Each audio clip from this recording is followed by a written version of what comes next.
I'm not up very long, and it's still quiet here. The guys, they're just starting to arrive. The compressor hasn't come on yet, and I just thought I would do a quick update. I've been here for 3 days, 2 nights. Yeah, definitely kind of my limit. Not in terms of the work, because I'd stay in work, but there isn't a shower here, and yeah, 2 days, 3 days means 2 days without a shower, and yeah, I'm at my limit. And it's taken me that long. The engine and box is now ready to come out. Um, all of the little bits and pieces are off, basically. And you know what? I was sitting here last night. Can you just see? That is, I don't want to call it an aftermath, but that is just the kind of state of play after 2 days' work. It's not exactly what you would call a mess. I was sitting here. I kind of sit in the evening, I sit in the chair and have a cup of tea and just kind of go back over what I've done. And I was sitting here just thinking, I looked over at that and I was just happy. That made me very happy. It's quiet when the guys go in the evening. And I've been really taking my time with the footage too, because I want to get back to making the episodes, making the footage itself as beautiful as possible. And it had really slipped. And you're going to say we didn't notice and all that kind of stuff, but it had. And I'm really enjoying now taking my time, and even silly things. I mean, if you've ever worked with a camera, a stills camera, and you know the difference between a prime lens and a zoom lens. Well, I had kind of in the middle distance of Soup, I'd bought a second-hand zoom lens, and I hadn't had zoom lens before that because I'm a prime lens kind of guy. A prime lens, it's a lens that has a fixed focal length. It doesn't zoom. It just, you move the camera or yourself, you don't move the lens. And the advantage is that you get that really sexy kind of shot where, I don't know if I can do it. Can I do it where, if I can get the camera to just focus on my finger? No, it's not working. The thing you want to pull focus to, you want to draw the viewer's focus to, is in focus and everything else is out of focus. A prime lens does that really well, and it makes for very sexy footage. But anyway, I'm rambling.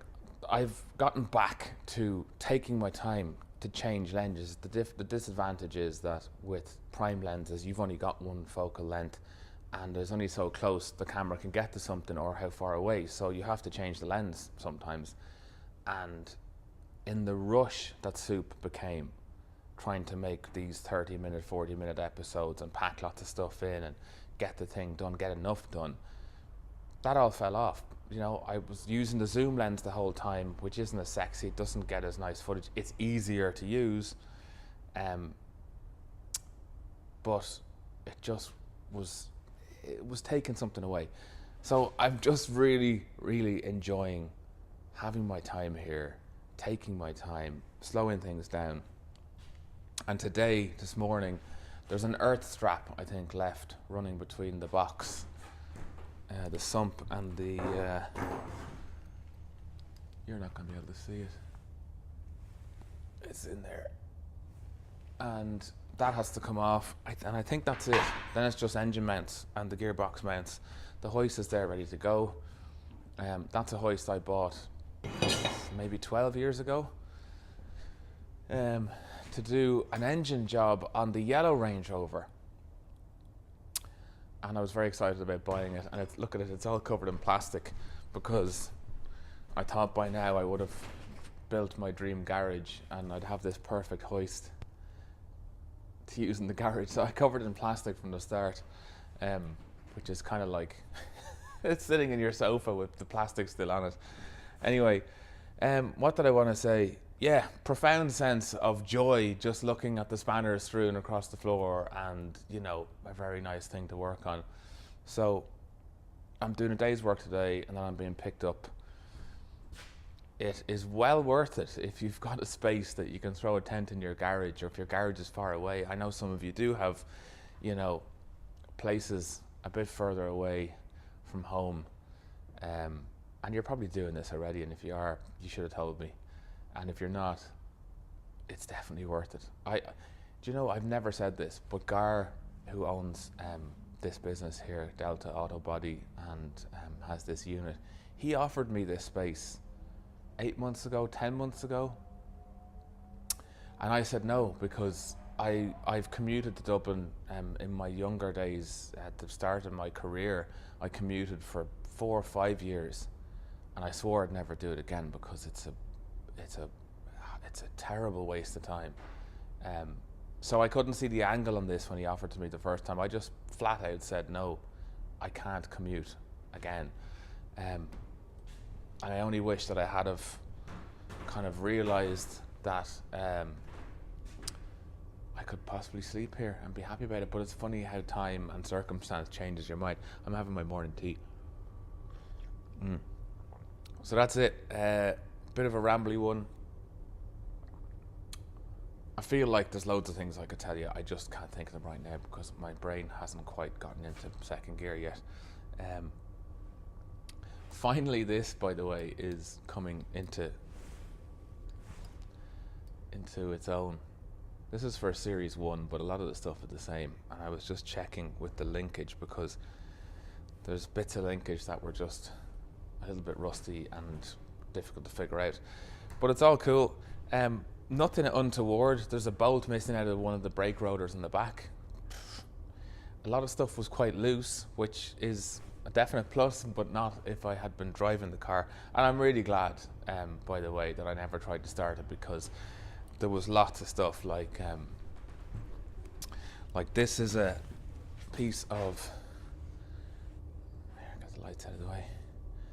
This is, it's green originally. I'm wondering, is it originally a piece of silicon, or is it just a piece of green hose? I'm not sure. I cut through that with a blade, and I didn't have to try at all. The blade just went through it in one go, which is incredible. And it was holding together this coolant pipe that comes from the front through the chassis up here and into the engine there. And down here, you'll be able to see this. You see that hole? What the hell is that about? But it's not only that, it seems to have, this pipe is, there's a split in this pipe, just round where that hole is too. You know, and that's just one of a number of completely perished pieces of rubber that are in the cooling system on the car.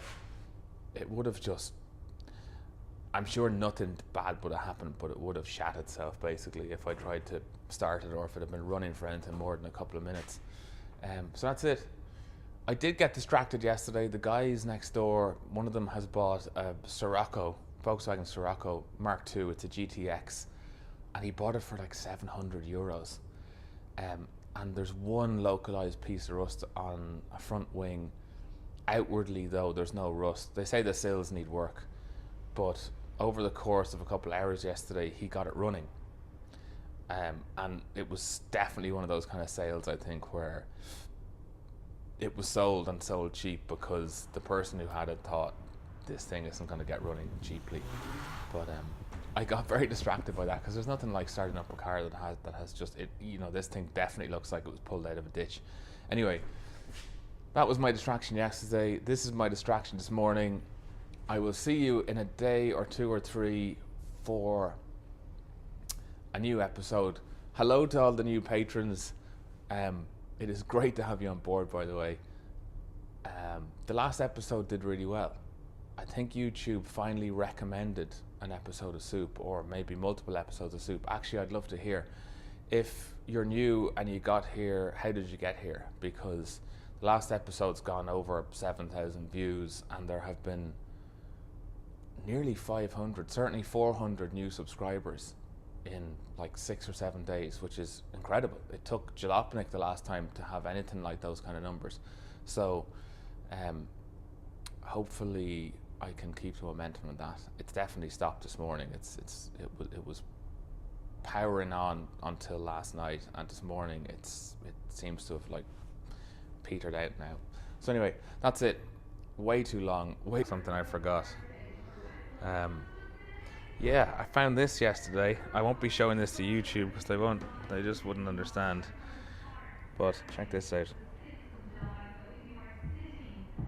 You see that? Kind of tricky to do and hold the phone steady at the same time. Just goes to show how minimalist it is. It's like a biscuit tin almost. Anyway, that is really it. Catch you soon.